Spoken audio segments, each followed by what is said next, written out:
ang TV Patrol Year-End Report 2004. Sa mga balita nga dunay kalabutan sa gidiling drogas, kauban kanunay ang TV Patrol sa mga ronda sa mga tinugyanan, batok sa mga inilang drug personalities.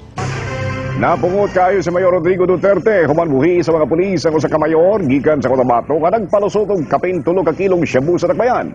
A mango vendor has become the latest victim of the summary killing in the city. The victim was shot 3 times by 3 motorcycle riding assailants at 3 this afternoon. The prices of petroleum products have already rolled back. First to implement the rollback was Shell Philippines and Caltex, followed by the new oil players.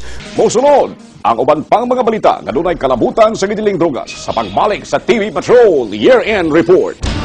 Gikulbaan ang mga Muslim sa Dakbayan nga magkagyera na sab kung mahugno ang GRP ay may left peace talks. The victim was identified as Eladio de la Cruz, a resident of Sitio Malbale, Barangay Tuac, Matanao. And that will do it for us tonight. I'm Peachy Garcia. And I'm Dante Luzon. Get your news straight and fast here on News Central DAVAO. Good night. Kami yung patron ng Pilipino. Dapig sa kamatuuran. Dapig sa katawan. Hadurog mabuhon. Nagasalamat. May gabi.